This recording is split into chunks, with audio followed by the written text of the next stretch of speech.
جی students, السلام علیکم ورحمۃ اللہ وبرکاتہ۔ آج ہم یہاں پر حضور پاک صلی اللہ علیہ وآلہ وسلم کی زندگی کے بارے میں جاننے کے لیے حاضر ہوئے ہیں کہ آپ صلی اللہ علیہ وآلہ وسلم کی جو زندگی ہے کن واقعات پر مشتمل ہے، یا آپ صلی اللہ علیہ وآلہ وسلم کی زندگی میں کون کون سے اہم واقعات رونما ہوئے تھے۔ آپ صلی اللہ علیہ وآلہ وسلم کی ٹوٹل زندگی 63 سال پر مشتمل ہے، جس کو 2 ادوار میں تقسیم کیا جاتا ہے، مکی اور مدنی۔ مکی دور جو ہے وہ 53 سال پر مشتمل ہے، 40 سال کا بلز بعثت، اور جب آپ صلی اللہ علیہ وآلہ وسلم کو نبوت عطا کر دی گئی تو اس کے بعد 13 سال آپ نے مکہ میں گزارے۔ اس کو نبوی زندگی کہلاتی ہے، اور 13 سال نبوی ہیں۔ مدنی زندگی کے 10 سال ہیں جی، آپ نے 10 سال مدنی زندگی کے گزارے، اور 11 ہجری کو پیر کے روز بروز دوشنبہ آپ کی 632 عیسوی میں وفات ہوئی۔ آپ کی پیدائش 12 ربیع الاول 20 اپریل 571 عیسوی بروز پیر، دوشنبہ کہتے ہیں جی پیر کو، بروز پیر ہوئی۔ آپ صلی اللہ علیہ وآلہ وسلم عام الفیل والے سال، جس سال ابرہہ نے اپنے ہاتھیوں کے لشکر کے ساتھ خانہ کعبہ کو ڈھانے کے لیے آیا تھا، اس سال آپ صلی اللہ علیہ وآلہ وسلم کی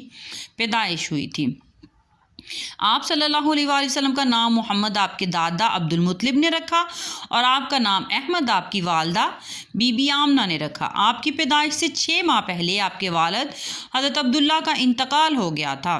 آپ کے والد عبداللہ کی پیدائش پر بھی آپ کے دادا عبد المطلب کو قربانی کا حکم دیا گیا تھا، یعنی قرہ فال حضرت عبداللہ کے نام آتا تھا قربانی کے لیے، تو 100 اونٹ حضرت عبداللہ کی پیدائش پر قربان کیے گئے تھے۔ آپ صلی اللہ علیہ وآلہ وسلم کی مدت جو رضاعت ہے وہ 2 سال پر محیط ہے، لیکن آپ کو 3 عورتوں نے دودھ پلایا۔ پہلے تو آپ کی والدہ حضرت آمنہ نے دودھ پلایا، اس کے بعد 7 دن آپ کو حضرت صوبیہ نے دودھ پلایا، جو کہ ابو لہب کی لونڈی تھی، اور حضرت ابو لہب نے اپنی اس لونڈی حضرت صوبیہ کو حضور پاک صلی اللہ علیہ وآلہ وسلم کی پیدائش کی خوشی میں آزاد کر دیا تھا۔ 7 دن حضرت صوبیہ نے آپ کو دودھ پلایا۔ پھر قبیلہ بنو سعد کی حلیمہ سعدیہ نے آپ کو 2 سال دودھ پلایا۔ حضرت حلیمہ آپ کو اپنے قبیلے میں لے گئی تھی دودھ پلانے کے سلسلے میں۔ 4 سال تک آپ نے حضرت حلیمہ کے یہاں پرورش پائی، کیونکہ 2 سال بعد حضرت حلیمہ نے آپ کو واپس نہیں کیا، اور بہانہ بنا دیا کہ چونکہ مکہ کی آب و ہوا ٹھیک نہیں ہے، سو ان کو میں بھی اپنے پاس ہی رکھ لیتی ہوں، کیونکہ اس کو حضور پاک صلی اللہ علیہ وآلہ وسلم کے ساتھ بہت انسیت ہو گئی تھی۔ تو 4 سال تک حضرت حلیمہ سعدیہ نے آپ کی پرورش کی۔ پھر جب آپ اپنی والدہ کے پاس واپس آئے تو جب آپ 6 سال کے ہوئے تو آپ کی والدہ کا انتقال ہو گیا۔ اس کے بعد آپ 8 سال تو آپ کی پرورش آپ کے دادا عبد المطلب نے کی۔ جب آپ 8 سال کے ہوئے تو آپ کی پرورش آپ کے دادا عبد المطلب جو کر رہے تھے ان کی بھی وفات ہو گئی، اور اس کے بعد آپ کی پرورش آپ کے 8 سال کی عمر میں آپ کی پرورش آپ کے چچا ابو طالب نے کرنی شروع کر دی۔ جب آپ 12 سال کے تھے تو حضرت ابو طالب جو آپ کے چچا تھے آپ کو سفر شام، تجارت کی غرض سے سفر شام لے کر گئے، جہاں پر ایک عیسائی پادری، عیسائی عالم بحیرہ راہب جس کا اصل نام جرجیس تھا، نے ابو طالب کو کہا کہ میں نے اس کی پیشانی پر آخری نبی کی نبوت کی روشنی دیکھی ہے، تو آپ اس کو واپس لے جائیں، کیونکہ یہ نہ ہو کہ کہیں یہودی عالم جو ہیں اس کو پہچان کر کوئی نقصان پہنچا دے، آپ اس کو اپنے ساتھ واپس لے جائیں۔ تو ابو طالب جن کا اصل نام عبد المناف تھا ان کو واپس لے آئے۔ آپ صلی اللہ علیہ وآلہ وسلم نے ایک سفر 18 سال کی عمر میں بھی کیا تھا۔ اس کے بعد جو 25 سال کی عمر میں آپ نے سفر کیا ہے شام کا، وہ حضرت خدیجہ رضی اللہ عنہ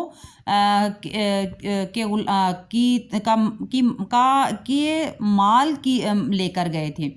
حضرت خدیجہ رضی اللہ عنہ نے آپ کو اپنا مال اپنے غلام میسرہ کے ساتھ دے کر شام کے سفر کی طرف بھیجا تھا، تو آپ کی ایمانداری سے بہت متاثر ہوئی، اور آپ کو شادی کا پیغام اپنی سہیلی نفیسہ بنت منبہ کے ذریعے بھیجا۔ حضرت خدیجہ کی عمر 40 سال تھی، اور حضور پاک صلی اللہ علیہ وآلہ وسلم کی عمر 25 سال تھی جب آپ کی شادی ہوئی۔ اب اس کے بعد آپ کی زندگی میں ایک اور اہم واقعہ ہے حرب فجار، یعنی گناہ کی لڑائی۔ یہ 15 سال کی عمر میں حرب فجار کا واقعہ پیش آیا تھا کہ عربوں میں 4 مہینے ذیقعد، ذی الحج، محرم اور رجب، ان میں لڑائی ممنوع تھی، کیونکہ اس میں یہ حرم عبادت کے مہینے ہوتے تھے اور ان میں لڑائی منع تھی۔ لیکن اس مہینے میں قبیلہ قیس اور کنانہ کے درمیان لڑائی چھڑ گئی، تو آپ حضور پاک صلی اللہ علیہ وآلہ وسلم نے بھی اپنے اس جنگ میں حصہ لیا، عملی طور پر تو نہیں، لیکن اپنے چچاؤں کو تیر اٹھا کر دیتے رہے۔ اس جنگ کے بعد 20 سال، جب آپ صلی اللہ علیہ وآلہ وسلم کی عمر 20 سال کی ہوئی، اور مکہ کے ایک قریشی سردار عاص بن وائل جو تھے، مکہ کے سردار تھے اس وقت، اس نے کسی غریب کے ساتھ کوئی زیادتی کی یا اس کی کوئی چیز چھیننے کی کوشش کی، جس سلسلے میں یہ فضل نامی افراد نے عبداللہ بن جدعان کے گھر اکٹھے ہو کر ایک معاہدہ، جس کا نام معاہدہ حلف الفضول ہے، کیونکہ اس میں فضل نامی افراد شامل تھے، معاہدہ کیا کہ آئندہ وہ مکہ میں کسی کے ساتھ زیادتی نہیں ہونے دیں گے اور سب کی مل کر مدد کریں گے۔ اور حضور پاک صلی اللہ علیہ وآلہ وسلم کا فرمان عالی شان ہے کہ اس معاہدہ حلف الفضول کے بدلے اگر کوئی مجھے 100 اونٹ بھی دیتا تو وہ میں اس کی بجائے یہ میں معاہدہ حلف الفضول پسند کرتا، مجھے 100 اونٹوں کی بجائے یہ والا معاہدہ زیادہ خوشی دیتا۔ جی 25 سال کی عمر میں جب آپ کی شادی ہو گئی اور آپ معاشی طور پر خوشحال ہو گئے، تو آپ کا جو ہے آپ نے غار ہرا میں بیٹھ کر عبادت کرنی شروع کر دی۔